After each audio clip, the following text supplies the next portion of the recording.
दोस्तों, आखिर अमेरिका चाहता क्या है? अमेरिका के दिमाग में आखिर भारत को लेकर चल क्या रहा है?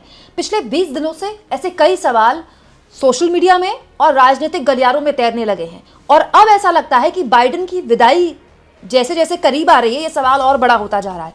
दोस्तों, 20 तारीख को अमेरिका के राष्ट्रपति के तौर पर डोनाल्ड ट्रंप शपथ ले लेंगे और आप कह सकते हैं कि बाइडेन एक तरह से अपना विदाई का कार्यक्रम कर रहे हैं, विदा होने वाले हैं बाइडेन ने। लेकिन विदा होने से पहले बीजेपी को जोर का झटका दे दिया है, वो भी बहुत जोर से। कैसे, सब कुछ मैं आपको तफसील से बताऊंगी। दोस्तों, वीडियो पूरा जरूर देखिएगा। शॉर्ट में आपको फटाफट सारी चीजें मैं रखने वाली हूं आपके सामने। दोस्तों, पिछले कई महीनों से हमारे देश में अडानी के मुद्दे पर जबरदस्त हंगामा मचा हुआ। याद होगा आपको, अमेरिका की एक अदालत में अडानी के खिलाफ अरेस्ट वारंट इशू हुआ। संसद में अडानी मुद्दा छाया रहा। पूरा संसद सत्र अडानी के नाम के ऊपर भेंट चढ़ गया और अडानी के मुद्दे पर जवाब देने के लिए बीजेपी किस नाम का सहारा लेने लगी? जॉर्ज सोरोस का नाम बार बार लिया गया, संसद के अंदर, संसद के बाहर, ये कहते हुए कि जॉर्ज सोरोस के साथ मिलकर राहुल गांधी विदेशी ताकतों का हथियार बन रहे हैं और भारत की अर्थव्यवस्था को अस्थिर करना चाहते हैं। ये तक आरोप लगा दिए बीजेपी ने संसद के अंदर। उनके सांसद निशिकांत दुबे, चाहे सुधांशु त्रिवेदी हो, चाहे जेपी नड्डा हो, उन्होंने संसद के अंदर ये बात बोल दी कि दरअसल राहुल गांधी जॉर्ज सोरोस के फंडेड संस्थाओं के जरिए, वो संस्था जिनको जॉर्ज सोरोस फंड करते हैं, उनके जरिए जो आरोप लग रहे हैं उनको इसीलिए हवा दे रहे हैं क्योंकि राहुल गांधी चाहते हैं कि भारत की जो अर्थव्यवस्था है वो अस्थिर हो जाए। इसको लेकर राहुल गांधी को संबित पात्रा ने प्रेस कॉन्फ्रेंस करके सबसे बड़ा गद्दार तक कह दिया था। यानी कि दोस्तों, बीजेपी के लिए, सत्ताधारी दल के लिए इस वक्त जो भारत की अर्थव्यवस्था का सबसे बड़ा दुश्मन है वो कौन है? George Soros. लेकिन अमेरिका क्या कर रहा है? जॉर्ज सोरोस को सबसे बड़ा सर्वोच्च सम्मान दे रहा है। दोस्तों, बाइडेन ने अपने विदा होते होते अमेरिका के राष्ट्रपति के तौर पर एक बहुत बड़ा झटका दिया है मोदी जी को। बाइडेन ने दोस्तों व्हाइट हाउस में 19 लोगों को प्रतिष्ठित प्रेसिडेंशियल मेडल ऑफ फ्रीडम से सम्मानित किया। यह अमेरिका का सर्वोच्च सम्मान है और इस सर्वोच्च सम्मान में जिन 19 लोगों के नाम शामिल थे उनमें से जॉर्ज सोरोस का भी नाम था। जी हाँ, जॉर्ज सोरोस का। और जॉर्ज सोरोस का जब उनको सम्मानित किया गया तो व्हाइट हाउस ने जो बयान दिया है जॉर्ज सोरोस के लिए, जरा देखिए।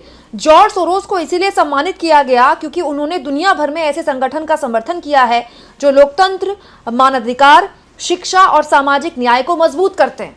एक तरफ भारत में सत्ताधारी दल भारत की अर्थव्यवस्था का सबसे बड़ा दुश्मन जॉर्ज सोरोस को मानता है, ठीक है, और अमेरिका जो जहां की बाइडेन राष्ट्रपति हैं और जो कि मोदी जी के बहुत खास मित्र हैं, वो जॉर्ज सोरोस को सर्वोच्च सम्मान दे रहे हैं। दोस्तों, हालांकि इसके बाद अमेरिका में भी बहुत से अलग अलग तरह के बयान आए हैं, वो मैं आगे आपको बताऊंगी कि इलॉन मस्क ने क्या कहा। लेकिन बात यहाँ पर केवल इस मुद्दे की नहीं है। सिलसिलेवार तरीके से अगर आप देखें दोस्तों, तो बहुत सी चीज़ें हाल के दिनों में हुई हैं जो एक डर पैदा करती हैं हमारे जैसे लोगों के बीच, जो चाहते हैं कि अमेरिका और भारत के रिश्ते मजबूत हों, क्योंकि America is the most powerful and the most important economy of the world. America से बड़ी इकोनॉमी कोई नहीं है दुनिया में, अमेरिका से ताकतवर मुल्क कोई नहीं है दुनिया में, और अमेरिका हमारा बहुत अच्छा पार्टनर है और हम चाहते हैं भारत के नागरिक के तौर पर कि हमारा ये पार्टनरशिप अमेरिका और भारत की गहरी होते रहे। लेकिन अमेरिका वैसे संकेत दे रहा है क्या?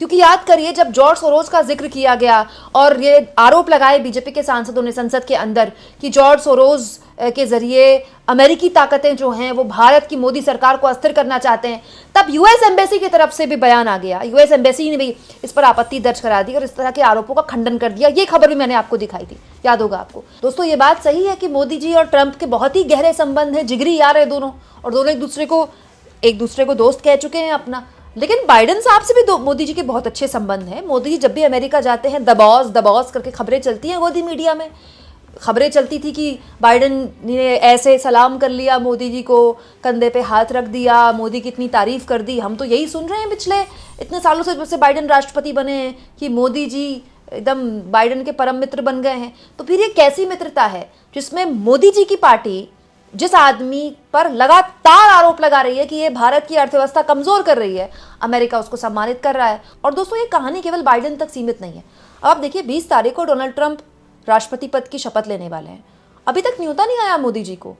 ये हम भारतवासियों के लिए बड़े चिंता की बात है दोस्तों। ये कोई बात है? मोदी जी और डोनाल्ड ट्रंप की तो इतनी गहरी दोस्ती है, मोदी जी ने तो प्रचार किया डोनाल्ड ट्रंप के लिए। पिछली बार जब राष्ट्रपति चुनाव में वो उम्मीदवार थे अपनी पार्टी के, अब की बार ट्रंप सरकार, मोदी जी ने नारा दिया था। वो अलग बात है कि ट्रंप हार गए थे। हाँ, शायद उसी से सबक लेते हुए इस बार जब मोदी जी अमेरिका गए तो ना तो वो ट्रंप से मिले, ना उन्होंने ट्रंप के लिए कोई बयान दिया। हालांकि वो बात अलग है कि ट्रंप जब जीत गए तो बहुत सारी बधाइयाँ उन्होंने फ़ोन पर दी मोदी जी ने ट्रंप को। लेकिन दोस्ती तो दोस्ती है ना। बड़ा सवाल ये है कि ट्रंप ने अब तक मोदी जी को न्योता नहीं दिया है, राइट। और वो न्योता मिलेगा भी कि नहीं मिलेगा हमको ही नहीं पता। आज तारीख क्या है? 5 तारीख है, ठीक है। 20 तारीख को शपथ ग्रहण है। कोई ऐन वक्त बुलाएंगे थोड़ी मोदी जी चले जाएंगे। और यहाँ पर बात मोदी और ट्रंप की नहीं दोस्तों, यहाँ पर बात अमेरिका और भारत की है। अमेरिका अगर चाहता है कि भारत उसका एक इंपॉर्टेंट साझेदार के तौर पर उभरे, अगर अमेरिका चाहता है कि भारत, जितनी भी संभावनाएं भारत में वो देखता है सबसे बड़े बाजार के तौर पर जो कि भारत है, तो उसको एक्नॉलेज करना पड़ेगा। अगर मोदी को डोनाल्ड ट्रंप नहीं बुलाते तो ये मोदी का व्यक्तिगत अपमान या सम्मान नहीं है, ये भारत के लिए है। क्योंकि डोनाल्ड ट्रंप सिर्फ डोनाल्ड ट्रंप नहीं है, 20 तारीख के बाद वो अमेरिका के राष्ट्रपति बन जाएंगे और कई देशों के राष्ट्राध्यक्ष को न्योता मिल चुका है, जिसमें चीन के राष्ट्राध्यक्ष हैं शी जिनपिंग, उनको न्योता जा चुका है। तो भारत के प्रधानमंत्री को न्योता क्यों नहीं जा रहा है? ये किस तरह के संकेत दे रहा है भारत और अमेरिका रिश्तों के बीच? यहाँ इस बात पर भी गौर किया जाए दोस्तों कि अमेरिका और भारत के संबंधों को लेकर हाल के दिनों में बहुत सी बातें बोली गई हैं। हालांकि जब जॉर्ज सोरोस को सर्वोच्च सम्मान दिया गया अमेरिका में, तो वहां से भी अलग अलग तरह की प्रतिक्रियाएं आ रही हैं। इलॉन मस्क, जो कि दुनिया के सबसे बड़े, सबसे रईस और सबसे बड़े उद्योगपति हैं, सबसे रईस इंसान है, इलॉन मस्क ने इस पर आपत्ति दर्ज कराई है, इस सम्मान पर। और इलॉन मस्क ने कहा है ये हास्यास्पद है कि बाइडेन सोरोस को मेडल ऑफ फ्रीडम दे रहे हैं। मतलब इलॉन मस्क ने इसका मजाक उड़ाया है। दरअसल इलॉन मस्क डोनाल्ड ट्रंप के समर्थित माने जाते हैं। इलॉन मस्क ने तो खुलकर डोनाल्ड ट्रंप का समर्थन किया, खुलेआम। और ये माना जा रहा है कि डोनाल्ड ट्रंप जब राष्ट्रपति बनेंगे तो इलॉन मस्क को बहुत बड़ी जिम्मेदारियां मिलने वाली हैं और उसके कई तो घोषणाएं भी हो चुकी हैं। तो इलॉन मस्क भी इसकी आपत्ति दर्ज करा रहे हैं। खैर वो अलग बात है। अब उनको सम्मान दिया गया है तो बाइडेन ने कोई व्यक्तिगत सम्मान नहीं दिया है, वो अमेरिका का ही सम्मान माना जाएगा। यहाँ इस बात पर भी गौर किया जाए दोस्तों कि जब से डोनाल्ड ट्रंप राष्ट्रपति बने, उनकी पार्टी के कई नेता इस तरह की बयानबाजी दे रहे हैं जो भारत के लिए ठीक नहीं है। और वो है H1B वीज़ा को लेकर।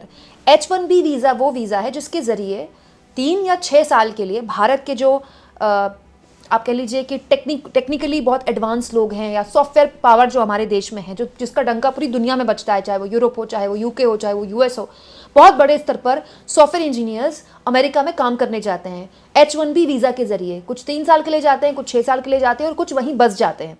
और जब से डोनाल्ड ट्रंप ने वापसी की है तब से एक नई बहस उन्हीं की पार्टी के अंदर के नेताओं ने शुरू कर दी है कि यह H1B वीज़ा के ज़रिए जो दूसरे देशों से आए हुए लोग हैं उनको यहाँ पर रोज़गार मिल रहा है, तो फिर यहीं के लोगों को क्यों ना रोज़गार मिले। वो इसलिए दोस्तों कि डोनाल्ड ट्रंप का पूरा चुनाव प्रचार अमेरिका फर्स्ट के इर्द गिर्द रहा है। और वो प्रवासियों को लेकर जो अलग अलग देशों से आए हैं, चाहे वो भारत से हों, चाहे वो अफ़गानिस्तान से हों, चाहे वो बांग्लादेश से हों, किसी भी देश से हों, खासतौर पर एशिया के, उनको लेकर बहुत पॉजिटिव नहीं रहा है। वो मानते हैं कि ये जो बाहरी लोग हैं ये अमेरिका के लोगों की नौकरियां खा रहे हैं, फिर यहाँ के लोगों के साथ शादियां कर रहे हैं, यहाँ बच्चे पैदा कर रहे हैं, हमारी ज़मीनें खा रहे हैं। ये नैरेटिव वहाँ भी चला है और खूब चला है और इसके नाम पर वोट भी मिले हैं डोनाल्ड ट्रंप को।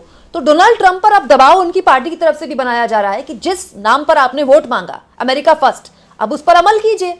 और अगर ऐसा हुआ दोस्तों, H1B वीज़ा को लेकर अगर कोई सख्ती दिखाई ट्रंप ने राष्ट्रपति बनने के बाद, तो ये भारत के लिए अच्छा नहीं है।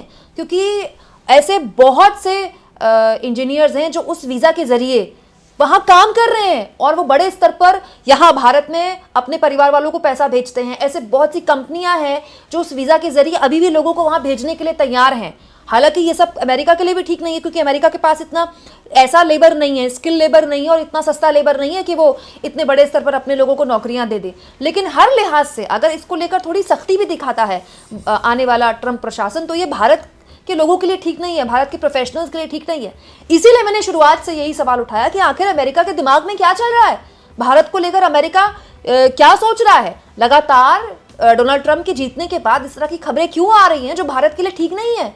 कहाँ यहाँ अंधभक्त खुश हो रहे थे, हवन यज्ञ कर रहे थे कि ट्रंप जीत जाएं तो ये हो जाए, ट्रंप जीत जाएं तो वो हो जाए। कहने वाले ये कहने लगे कि दुनिया भर के हिंदुओं को केवल ट्रंप ही बचा सकते हैं। बांग्लादेश पे हिंदुओं के नरसंहार को ट्रंप रोक सकते हैं, और यहाँ ट्रंप जब से जीते हैं तब से झटके पर झटके और ऐसे बयान आ रहे हैं जो कि किसी भी हाल में भारत के लिए तो अच्छा नहीं है। मैं तो कहती हूँ दोस्तों, मोदी जी को अपनी दोस्ती का यहाँ पर इस्तेमाल करना चाहिए। किसी की व्यक्तिगत दोस्ती, क्या फायदा जब भारत के हित में उस दोस्ती का आप इस्तेमाल नहीं कर सकते। मोदी जी को फोन मिलाना चाहिए ट्रंप साहब को, और ट्रंप साहब को बोलना चाहिए कि ये क्या कर रहे हैं आप लोग।